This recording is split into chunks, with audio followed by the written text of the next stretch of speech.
రాజమండ్రి నగరంలో తమ హయాంలోనే అభివృద్ధి జరిగిందని తెలుగుదేశం పార్టీ మాజీ కార్పొరేటర్లు చెప్పారు. 2002 నుంచి 2019 వరకు కార్పొరేషన్లో అధికారంలో ఉన్న తమ పాలక మండలి అంచెలంచెలుగా రాజమండ్రిని అభివృద్ధి చేసిందని, కానీ ఎంపీ మార్గాని భరత్ తన వల్లే అభివృద్ధి జరిగిందని గొప్పలు చెప్పుకోవడం హాస్యాస్పదమన్నారు. రాజమండ్రి ప్రెస్ క్లబ్లో సోమవారం జరిగిన మీడియా సమావేశంలో టీడీపీ మాజీ ఫ్లోర్ లీడర్ వర్రే శ్రీనివాసరావు, మాజీ డిప్యూటీ మేయర్ వాసిరెడ్డి రాంబాబు, మాజీ corporator Reddy Maneswararao, BJP corporator Kuraganti Satish తదితరులు మాట్లాడారు. ఎంపీగా 7 నియోజకవర్గాలు చూసుకోవాల్సిన భరత్ మిగతా 6 వదిలిపెట్టి రాజమండ్రి సిటీని పట్టుకు వేలాడుతూ డివైడర్లకు రంగులు, మధ్యలో మొక్కలు నాటి ఇదే అభివృద్ధి అని చెప్పుకుంటున్నారని ఎద్దేవా చేశారు. 3 సార్లు టీడీపీ మేయర్లు తమ పాలక మండలి అభివృద్ధి చేశారన్నారు. ఆదిరెడ్డి అప్పారావుకు ఎమ్మెల్సీ ఎలా వచ్చిందో వైవి సుబ్బారెడ్డిని అడిగితే చెబుతారన్నారు. ఇటీవల అధికారిక ముద్ర లేకుండా ఇళ్ల పట్టాలు ఇచ్చి ప్రజల్ని మభ్యపెడుతున్నారని భరత్పై మండిపడ్డారు. రాజమండ్రిలో మళ్లీ టీడీపీ నెగ్గడం ఖాయమని వాసిరెడ్డి ధీమా వ్యక్తం చేశారు.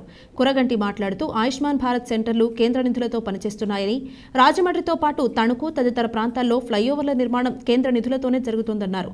ద్వారా పార్వతీ సుందరి, చాన్ బాషా, ఇన్నమూరి రాంబాబు, కోరుమిల్లి విజయశేఖర్, జువ్వాది మురళీకృష్ణ, మొకమాటి సత్యనారాయణ, కడలి రామకృష్ణ, తంగేళ్ల బాబి, కోసూరి చండీప్రియ, కప్పల వెలుగు కుమారి, సింహ నాగమణి, గొర్రెల రమణి, కూరాకుల తులసి, కరగాని మాధవీలత, పాలవలస వీరభద్రం, మర్రి దుర్గా శ్రీనివాస్, బూరా రమేష్, నేరేడుమిల్లి సుశీల, టీడీపీ నాయకులు కరగాని వేణు, పితాని కుటుంబరావు తదితరులు పాల్గొన్నారు.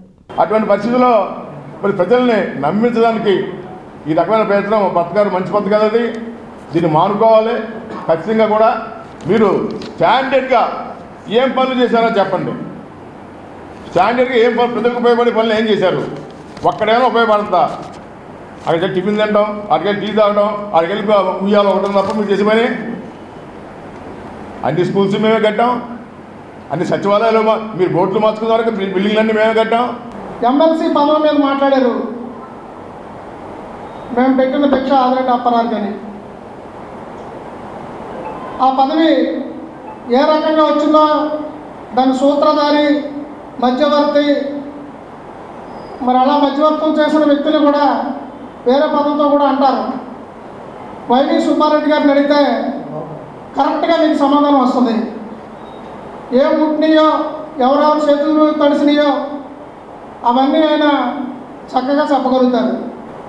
ఆ ఆవుల కోసం అవినీతి జరిగిందని మేము చెప్పాం. మాకంటా ముందు ఆ పార్టీకి సంబంధించిన ఎమ్మెల్యే జక్కమూడి రాజా గారు చెప్పారు. ఇవాళ మీ వాళ్ళ దగ్గర ఆధారాలు లేవు అనే మాటని మరి ఏ ఆధారాలు ఉండే ఆ రోజు మీ ఎమ్మెల్యే గారు ప్రెస్ క్లబ్బుల్లో, చాలా చోట్ల బహిరంగ మీటింగుల్లో ఏ ఆధారాలతో చెప్పారని ఆ ఆధారాలు ఆయన దగ్గర మీరు అడిగితే బాగుంటుందని ఈ సందర్భంగా మనవి చేస్తున్నాం. గత 20 ఏళ్ళ నుంచి కూడా మేము 3 సార్లు ఎక్కినా సరే ప్రతి రోడ్ని ఎంత డెవలప్మెంట్ చేయాలి అనేది ఇక్కడ ఉండేటువంటి సోదరులకు చాలామందికి తెలుసు. కొంతమంది సీనియర్లు కూడా ఉన్నారు. బ్రహ్మాండమైన డెవలప్మెంట్ తెలుగుదేశం పార్టీలో చేస్తే 3 కార్పొరేషన్లో కూడా ప్రజలు దాన్ని నమ్మి మమ్మల్ని 3 సార్లు కూడా కార్పొరేషన్లో మరి మేయర్పేటలో కూర్చోపెట్టారంటే అది మా యొక్క మీ పరిస్థితి, తెలుగుదేశం పరిస్థితి ఏ విధంగా ఉందో ప్రజల్లో మీరు అందరూ తెలుసుకోవాలి. ఏదో నోటికి వచ్చిందని ఇష్టానుసారం మాట్లాడితే ఇక్కడ తినేవాళ్ళు ఎవరూ లేరు, పడేవాళ్ళు ఎవరూ లేరు. ఎక్కడైనా మాట్లాడేటు ఆచి చూసి మాట్లాడడం నేర్చుకోండి. మేము చేసిన డెవలప్మెంట్ని మీరు ఏదైనా సివిల్ వర్క్ ఇప్పటికి వచ్చి ఏదైనా మొదలెట్టారా? ఒక వాటర్ ట్యాంక్ కట్టారా? ఒక ఏమైనా మరి ఇప్పుడు రేవులు ఉన్నాయి, ఎంత అధ్వానితంగా ఉన్నాయి.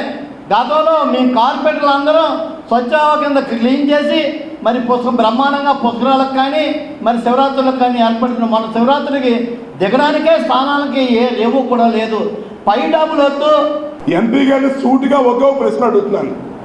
ఈవేళ ఏదైతే దేవీ చౌక్ జంక్షన్ డెవలప్మెంట్ చేశారో ఆ డబ్బు కేంద్రం 72 లక్షల రూపాయలు కేంద్రం ఇచ్చింది. మీరు కాదని చెప్పగలరా? ఏదైతే తూర్పు రైల్వే స్టేషన్ దగ్గర నుంచి నూతనంగా నిర్మించిన ఆవ రోడ్డుకి 9.5 కోట్లు కేంద్రం ఇచ్చింది. ఇది కాదని మీరు చెప్పగలరా? ఇవాళ ఛాలెంజ్ చేస్తున్నాను నేను. ఇవాళ ఆయుష్మాన్ భారత్ హెల్త్ సెంటర్ను ఏర్పాటు చేశారు. రాజమండ్రిలో 2వ వార్డులో కానీ, 10వ వార్డులో కానీ, 16వ వార్డులో కానీ, 17వ వార్డులో కానీ, 25వ వార్డులో కానీ 45 లక్షల నుంచి 55 లక్షలు కేంద్ర ప్రభుత్వం వెచ్చించి ఆయుష్మాన్ భారత్ సెంటర్లో ఏర్పాటు చేస్తే ఇవాళ రాజశేఖర రెడ్డి గారి పేరు పెట్టుకుని ప్రజలను మోసం చేస్తుంది మీరు కాదా అని నేను సూటిగా అడుగుతున్నాను.